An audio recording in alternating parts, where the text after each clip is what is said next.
So let's talk about Robert Williams, Game 4 tonight. He is the center. If you had to ask me who the most valuable player in the series is so far, I'd say Robert Williams. Now, he's only averaging 6 points and 6 rebounds, so you all know the way the NBA works. He has no chance to win MVP. I mean, MVP voters in this league gave Russell Westbrook a most valuable player. He left, Chris Paul took over, they were better. I mean, we all know he was never the best player on Oklahoma City, right? Except for that 1 year, KD leaves, they go into the rebuild, but the minute he left, Chris Paul came in, they were going to tank, they actually got better. He won an MVP. All right, whatever. But if you took Robert Williams, the center for the Celtics, and you put him on the Warriors, just think about that. You just put him on the Warriors. I think Golden State wins the series. I think you could put Jaylen Brown on the Warriors. That wouldn't guarantee the series. Marcus Smart would still give Klay Thompson trouble. Marcus Smart would still give Jordan Poole trouble. But Robert Williams on the Warriors, they would now drive to the basket as the league's best cutting, screening, and motion team, and they'd get all sorts of interior baskets, which now they can't. And Boston then would get no interior scoring. So they would become a jump shooting team. And Boston was only 14th in the NBA in three-point shooting. So Robert Williams is the classic, it doesn't show up on the stat sheet, MVP of this series. The Warriors have one thing potentially that may go their way. He's not playing 35 a night. He's playing 26. And he was limping early in this series, and he has a history of getting banged up. To me, the open door in this series is Robert Williams doesn't play as much. I mean, think about this. What game did Robert Williams play the fewest minutes in? Game 2. And the Celtics were blown out. Why? Because Kayvon Looney looked like an all-star, and the Warriors got a bunch of cheap, easy baskets down low, so they had the perfect bar stool. Interior scoring, transition scoring, perimeter scoring. As long as Robert Williams is on the floor, you take away a bar stool leg from the Warriors, and I don't believe they can win the series. So he will not win MVP, but it's the classic, this is where analytics don't tell the true story, is that a left tackle in the NFL. Take Trent Williams, the left tackle for another San Francisco team, the 49ers. He's about as good a left tackle as the sport has right now. So Jimmy Garoppolo's not great, but when Jimmy Garoppolo drops to pass, he knows he's not going to get touched from the blind side. So a quarterback that has that confidence with an elite left tackle stands in the pocket a little longer, plays with more confidence, is willing to give his receivers an extra beat or two. That does not show up in analytics.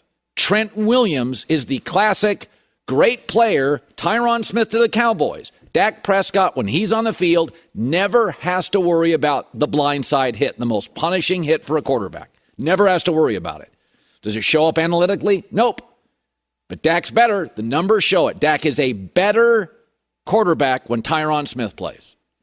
And Jimmy Garoppolo is a better quarterback when Trent Williams plays. And that is Robert Williams. Robert Williams makes an already good defensive team impenetrable. He gives up no interior points. He's like a dead-end sign on a street. There's no reason to even go down there. You ever driven by a street? You're like, can I do a short? You see the dead-end sign. It's like, well, no reason to go down there. I'll just have to turn around in a little cramped corner. That's Robert Williams. So even if you get by Marcus Smart, you have to do a leaner. You have to shoot from 12, 15. You can't go to the basket. He'll just swat it away. He had 4 blocks alone in the last game. So this is the classic, doesn't show up in analytics, but he is such a force. He is such a don't go there sign on the street that there's just really nothing you can do if you're Golden State if he's on the floor. And I don't see it changing. Unless he's injured, which of course we don't root for ever under any circumstances. But he is hobbled. He came back a month after a surgery. That is almost unheard of. When Ime Udoka took over this franchise, one of the things he was really set on doing was toughening up Robert Williams, who had a brief history before he got there of not wanting to play through injuries. He was kind of your classic big, strong guy, but kind of soft. That's always been the knock on Anthony Davis. Big, strong, but soft, not going to play through injuries, not a lot of pain tolerance. Ime Udoka, who's convinced this young guy, we need you. And I think he's the most valuable player in the series to me. He won't win it. 6 points, 6 rebounds, has no chance to win it. But I don't see the Warriors winning tonight, and I don't – listen, sometimes they say styles make fights. You know, you pick who you think you're going to win. It'd be great if you could bet a fight by the third. You know, it'd be great if you could bet a fight by the third round. It would be great. I mean, for me, going into all these games now, if he's playing, the Warriors are in trouble. So at the center of this, it hasn't been a controversial finals, although Draymond Green is on a podcast and everybody is yelling and screaming at Draymond Green. You're not paying attention. You're doing a podcast. That's the big story today. And a report out that Celtics coaches and Dallas coaches have been listening to the podcast, which is fantastic. It's on the Volume Sports Network. Anywho, you should listen. The point is here, of course, that Dallas listened to the podcast and got blown out by the Warriors. And the Celtics are listening to the podcast and are dominating the Warriors. And does everybody understand the difference there? Yeah, Boston's a lot better than Dallas. That's the difference. Boston's winning this series for a very simple reason. Far more Celtic players are providing offense than Warrior players are. Draymond Green averaged 7.5 a game this season. He's averaging 5 in the series, which is a realistic average considering the Celtics are historically the best defense in years. Everybody's number is going to go down a little, right? His are going down a little. The bigger story is Jordan Poole and Klay Thompson. Jordan Poole was shooting 53%, was averaging 18.5 points a game in the playoffs. He was a legitimate replacement for Steph Curry when he went to the bench. Against the Celtics, he has dried up. His shooting percentage is plummeted. He's averaging 12 a game. Klay Thompson, very effective, especially late in the series against Dallas. He's dried up, shooting 34%. Why is that? It's not just because the Celtics are a better defensive team. It's where their great defenders are. The Mavs, the Nuggets, and the Grizzlies, they probably all listen to that podcast with Draymond Green. But they don't have elite defensive guards. Marcus Smart is the NBA Defensive Player of the Year. He'll guard Jordan Poole, move him over to Steph, move him over to Klay Thompson, and Derek White off the bench is an elite, above-average defensive guard.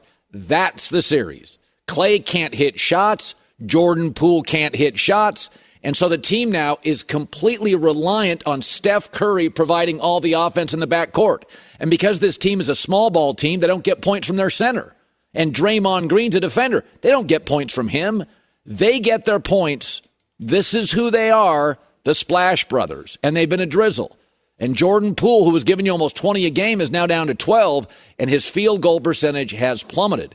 And what Marcus Smart and Derek White do and Jaylen Brown do is when those players do get by them, they funnel them to Robert Williams, who swats their shot away. So the Warriors are getting nothing close to the basket because of Robert Williams and because of the defensive play of the Celtics guards.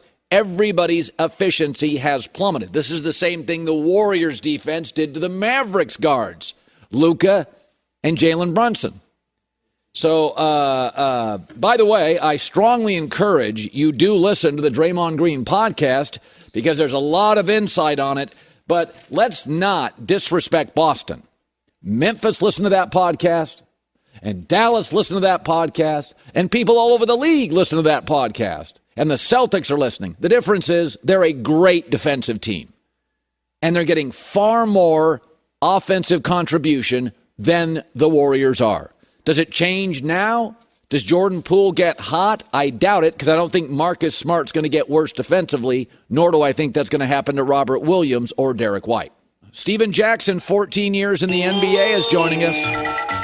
By the way, I hear he has a podcast that's very popular. It's very good. It's either the first or second best basketball podcast in the world. The other one is Draymond Green's podcast, and that's a great one. And so I hear, Stephen, you do not like Draymond doing a podcast during the finals. Why not? Well, especially the way he's playing. Like, I think that's a great way for him to hide his play and to try to sugarcoat the way he's playing. If he was playing well, yeah, you don't have no problem with it. I mean, this is not the Draymond we've seen in the previous finals that was averaging 13, 10, and 9. He's not the same guy. And right now he's hurting the team more than helping them. Right now they're playing 4-on-5 on offense. It's hard for Steph or Clay to even get open because the guy who's guarding Draymond is just sagging off, able to help on the screens and everything. On defense, he's not guarding anybody. He's doing a whole bunch of antics and kicking and flipping like a little kid to cover up from the horrible play he's doing. I think right now, as a teammate, somebody needs to tell him, look, bro, leave the antics alone. If you're not playing well, then just try to work on focus on getting your game back. But Steve Kerr has a tough decision to make. It might be better for them to play Kuminga, one of those young guys who are more of a threat on offense, and send Draymond down. Pop had to do it with David Robinson and other guys when we won the championship. So sometimes coaches got to make those decisions. It's interesting because I have been on this show this year. I've said I'm a huge Kuminga fan, but he's only like 19, 20 years old. I don't know if he's ready, but Steve Kerr historically does not in his career play young guys. But I think you're getting to a point now with Kuminga.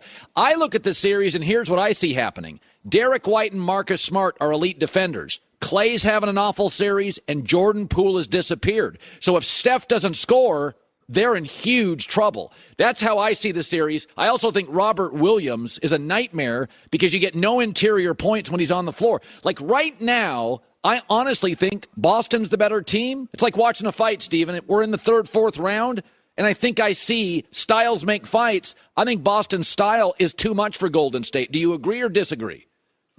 I do, because they're an even threat. They're a threat on offense and on defense, and they're a threat with all five guys. They're definitely a deeper team, and right now they look like the better coach team. The adjustments that Udoka's making is unbelievable, but it makes a lot of sense as seeing it from a player. We've seen Steph be a terrible defensive player. Udoka went back way to Paul Pierce days and ran the play for Marcus Smart to get a post up on Steph because they knew it was going to be an easy bucket.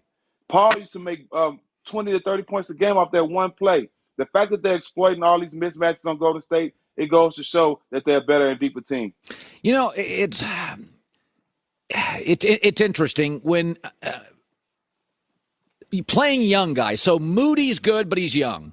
Kuminga's good, but he's young. Wiseman got hurt, talented, number 2 pick, but young. Jordan Poole, very young, has kind of disappeared in the finals. Did you ever play with guys that, like, did Pop play young guys? What is your theory on playing a 19, 20-year-old in the finals? Well, Pop did it. You know, he did it with Tony Parker. But obviously, if you look at it, our season, Tony Parker played good, maybe 2-3 games the year we won the championship. But Speedy Claxton finished all the games. So Pop had to go to a more experienced vet to finish games. You know, Speedy finished the championship against the Nets, and he finished the Western Conference Finals against Dallas. So sometimes those young guys ain't ready, but then you might have a young guy that can go out there and give you energy and do some things that Draymond can't do, like rebound, block shots, and be an athlete. You know, sometimes you got to get a young guy a chance when you got a veteran like Draymond that's really not giving you much. You know, when Ime Udoka took over this team, Stephen, he was hard on him, and a lot of the players didn't buy into it. They were bad for 8 to 10 weeks. I mean, they were bad. But he coaches hard, and Pop coached hard, and Spoelstra, Pat Riley could coach hard. And that, I know it's a players' league, and the players are empowered, but if you start looking around this league right now, the teams that are winning, it's kind of no-nonsense coaching. Are you surprised it works as well as it does? Well, I think the coaches that are having success are able to get players to buy in and also have the best of both worlds. They have the culture and they have the ability to be a great coach where they're respected. And I think you have to have both of that these days. Perfect example, Darvin Ham bringing in Rasheed Wallace. That was a big move for him because these guys are going to hold the Lakers accountable. What they haven't been doing the last couple of years, since Vogel got there, they haven't been holding these guys accountable. And that's really going to change for the Lakers. But having a coach like Udoka that has the culture and that comes from a winning culture in San Antonio that knows how to be coached and make tough moves and tough changes, I think these guys are respecting that. And I love to see it because I love to see a black coach, not only a black coach, but a young black coach that's a player as well, go out there and succeed in coaching. Yeah. No, it's working. We're seeing more and more of that. So Draymond Green talked about the 80s and 90s, and he said, yeah, there were some tough guys, Mahorn and Bill Laimbeer, but they were bullying the players in the 80s and 90s, just like the very few tough guys in the league now bully players. He said there's always been 1 or 2 guys in the NBA that are tough guys, There's a few now. There was a few then. But his idea is it ain't that tougher then than now. What's your takeaway?